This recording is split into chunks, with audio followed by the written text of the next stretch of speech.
Hi ಎಲ್ಲರಿಗೂ ನಮಸ್ಕಾರ. Welcome back to my YouTube channel. ಇವತ್ತಿನ ಸ್ಪೆಷಲ್ ಬಂದು ಮಟನ್ ಸಾಂಬಾರನ್ನ ಮಾಡಬೇಕು ಅಂತ ಅಂದ್ಕೊಂಡಿದ್ದೆ. ಹಾಗೆ ಇದು ತುಂಬಾ ರುಚಿಯಾಗಿ ಹಳ್ಳಿ ಸ್ಟೈಲಲ್ಲಿ ಯಾವ ರೀತಿ ಮಾಡ್ತಾರೆ ಅಂತ ನಾನು ಇವತ್ತು ಈ ವಿಡಿಯೋದಲ್ಲಿ ತಿಳಿಸ್ಕೊಡ್ತಾ ಇದ್ದೀನಿ. ನನ್ನ ವಿಡಿಯೋನ ಫಸ್ಟ್ ಟೈಮ್ ವಿಸಿಟ್ ಮಾಡಿ ನೋಡ್ತಾ ಇದ್ದರೆ ಈಗಲೇ ಹೋಗಿ ಸಬ್ಸ್ಕ್ರೈಬ್ ಆಗಿ ಹಾಗೆ ಬೆಲ್ ಐಕನ್ನ ಕ್ಲಿಕ್ ಮಾಡಿ. ಇವತ್ತಿನ ಸ್ಪೆಷಲ್ ಮಟನ್ ಸಾಂಬಾರನ್ನ ಹೇಗೆ ಮಾಡೋದು ಅಂತ ನೋಡೋಣ ಬನ್ನಿ. ಮೊದಲನೇದಾಗಿ ನಾನಿಲ್ಲಿ 1 kg ಆಗೋಷ್ಟು ಮಟನ್ನ ತೆಗೆದು ಇಟ್ಕೊಂಡಿದ್ದೀನಿ. ಹಾಗೆ ಚರ್ಬಿನ ಸಪ್ರೇಟ್ ಮಾಡಿ ಇಟ್ಕೊಂಡಿದ್ದೀನಿ. ಒಟ್ಟಿಗೆ ಹಾಕೋದಿಲ್ಲ, ನಾನು ಸಪ್ರೇಟ್ ಮಾಡಿ ಇಟ್ಕೊಂಡಿದ್ದೀನಿ. ಹಾಗೆ ಮಸಾಲ ನೋಡ್ಕೊಳ್ಳೋಕೆ ಬಂದರೆ ನಾನಿಲ್ಲಿ 5 ಈರುಳ್ಳಿನ ಕಟ್ ಮಾಡಿ ಇಟ್ಕೊಂಡಿದ್ದೀನಿ. ಹಾಗೆ ಬೆಳ್ಳುಳ್ಳಿನ 1 ಹಿಡಿಯಷ್ಟು ಹಾಗೆ ಇಟ್ಕೊಂಡಿದ್ದೀನಿ. ಶುಂಠಿ ಹಾಗೆ ಚಕ್ಕೆ ಲವಂಗ 1/4 ಟೀ ಸ್ಪೂನ್ ಆಗೋಷ್ಟು ಅರಿಶಿನ ಹಾಕಿ ಸ್ವಲ್ಪ ಕೊತ್ತಂಬರಿ ಸೊಪ್ಪನ್ನ ಇಟ್ಕೊಂಡಿದ್ದೀನಿ.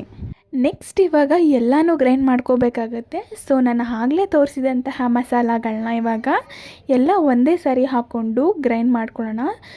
ಇದು ಅರಿಶಿನ ಈರುಳ್ಳಿ ಖಾರನ ನಾವು ರುಬ್ಕೋಬೇಕಾಗುತ್ತೆ. ಹಾಗೆ ಇಲ್ಲಿ ಶುಂಠಿ ಮತ್ತು ಚಕ್ಕೆ ಲವಂಗನ ಸ್ವಲ್ಪ ಜಜ್ಜಿ ಹಾಕ್ಕೊಳ್ತಾ ಇದ್ದೀನಿ. ಹಾಗೆ ಇಲ್ಲಿ ಸ್ವಲ್ಪ ನೀರನ್ನ ಆ್ಯಡ್ ಮಾಡಿಕೊಂಡು ಗ್ರೈಂಡ್ ಮಾಡ್ಕೊಳ್ಳೋಣ. ಈಗ ನೆಕ್ಸ್ಟ್ ಇವಾಗ ನಾನಿಲ್ಲಿ ಒಂದು ಕುಕ್ಕರ್ನ ತಗೊಂಡು ಸ್ವಲ್ಪ ಎಣ್ಣೆನ ಹಾಕ್ಕೊಳ್ತಾ ಇದ್ದೀನಿ. ಮಟನ್ನ ಹಾಕಿದಾಗ ಅದರಲ್ಲೂ ಸ್ವಲ್ಪ ಜಿಡ್ಡು ಬಿಟ್ಕೊಳ್ಳುತ್ತೆ ಮಟನ್ನಲ್ಲಿ. ಅದ್ರದ್ದು ಜಿಡ್ಡಿರುವಾಗ ಸಾಂಬಾರು ತುಂಬಾ ಜಿಡ್ಡಾಗಿಬಿಡುತ್ತೆ. ಅದಕ್ಕೋಸ್ಕರ ಸ್ವಲ್ಪ ಎಣ್ಣೆನ ಹಾಕ್ಕೊಳ್ಳಿ. ಹಾಗೆ ಇಲ್ಲಿ ವಾಶ್ ಮಾಡಿರೋ ಅಂತಹ ಮಟನ್ನ ನಾನಿವಾಗ ಹಾಕ್ಕೊಳ್ತಾ ಇದ್ದೀನಿ. ವಾಶ್ ಮಾಡಿಕೊಂಡೇ ಸ್ವಲ್ಪ ನೀರನ್ನ ಹೋಗಿಸ್ಕೊಂಡಿರಿ. ಅದಾದಮೇಲೆ ಮತ್ತೆ ಕುಕ್ಕರ್ಗೆ ನಾವು ಮಟನ್ ಹಾಕಿದಾಗ ಅದರಲ್ಲೂ ಎಣ್ಣೆ ಜೊತೆ ನೀರು ಬಿಟ್ಕೊಳ್ಳುತ್ತೆ. ಆದ್ದರಿಂದ ಸ್ವಲ್ಪ ಆದರೂ ನೀರನ್ನ ಡ್ರೈ ಮಾಡ್ಕೋಬೇಕಾಗುತ್ತೆ. ನೋಡಿ, ಇವಾಗ ಕಂಪ್ಲೀಟಾಗಿ ನೀರೆಲ್ಲ ಡ್ರೈ ಆಗಿದೆ, ಬರೀ ಎಣ್ಣೆ ಮಾತ್ರ ಬಿಟ್ಟಿದೆ. ಈಗಿರುವಾಗಲೇ ನಾವು ಆಗಲೇ ಆಡಿಸಿರೋ ಅಂತಹ ಖಾರನ ನಾವು ಹಾಕೋಬೇಕಾಗುತ್ತೆ. ಅರಿಶಿನ ಈರುಳ್ಳಿ ಆಡಿಸಿರೋ ಅಂತಹ ಖಾರನ ಹಾಕಿ ನಾವು ಚೆನ್ನಾಗಿ ಮಿಕ್ಸ್ ಮಾಡ್ಕೋಬೇಕಾಗತ್ತೆ ಮಟನ್ನಲ್ಲಿ.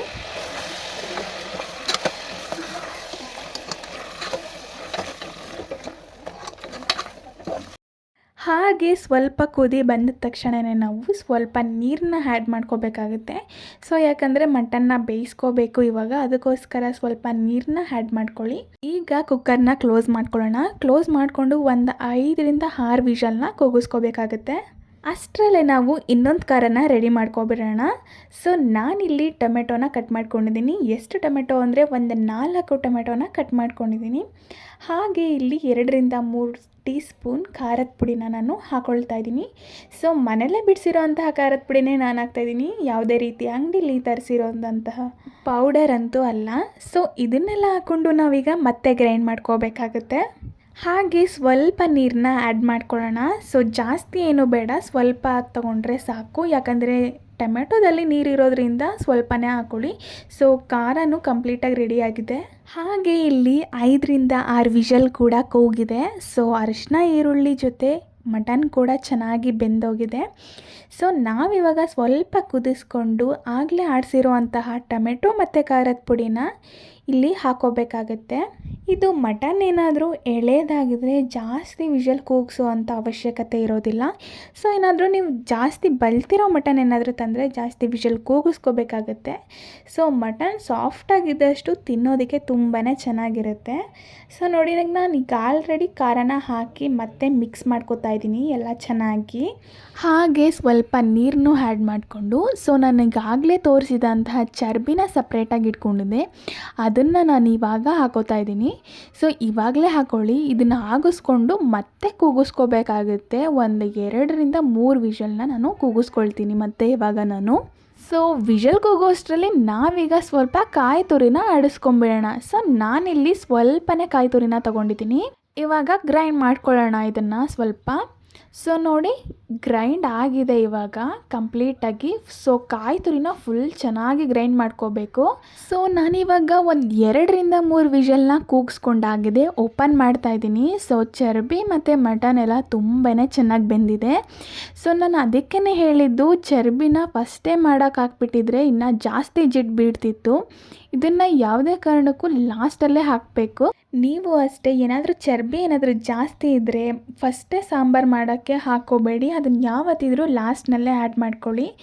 ನೋಡಿ, ಈಗ ಮಟನ್ ಎಲ್ಲ ತುಂಬಾ ಚೆನ್ನಾಗಿ ಬೆಂದಿದೆ. ಎಲ್ಲನೂ ಮಿಕ್ಸ್ ಮಾಡ್ಕೊಳ್ತಾ ಇದ್ದೀನಿ ಇವಾಗ.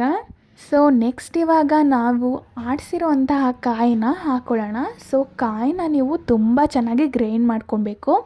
ಸೊ ಫುಲ್ ನೈಸಾಗಿರಬೇಕು, ಆ ಥರ ಗ್ರೈಂಡ್ ಮಾಡಿರಬೇಕು. ಸೊ ಈಗ ಎಲ್ಲ ಹಾಕ್ಕೊಂಡು ಮತ್ತೆ ಮಿಕ್ಸ್ ಮಾಡ್ಕೊಳ್ತಾ ಇದ್ದೀನಿ ನಾನು ಸಾಂಬಾರು ಜೊತೆ. ಸೊ ನಾನಿವಾಗ ಎಲ್ಲನೂ ವಿಷಲ್ನ ಕೂಗಿಸ್ಕೊಂಡಾಗಿದೆ. ಸೊ ಈ ಸಾಂಬಾರನ್ನ ಮತ್ತೆ ಬೇರೆ ಪಾತ್ರೆಗೆ ಹಾಕ್ಕೊಳ್ತಾ ಇದ್ದೀನಿ. ಅದಕ್ಕೆ ಹಾಕಿ ಈಗ ರುಚಿಗೆ ತಕ್ಕಷ್ಟು ಉಪ್ಪನ್ನ ನಾವು ಹಾಕ್ಕೊಂಡು ಒಂದು 2 ಕುದಿನ ಕುದಿಸ್ಕೊಳ್ಳೋಣ. ಸೊ ಫೈನಲಿ ಮಟನ್ ಸಾಂಬಾರು ತುಂಬಾ ರುಚಿಯಾಗಿ ಚೆನ್ನಾಗಿ ರೆಡಿ ಆಗಿದೆ.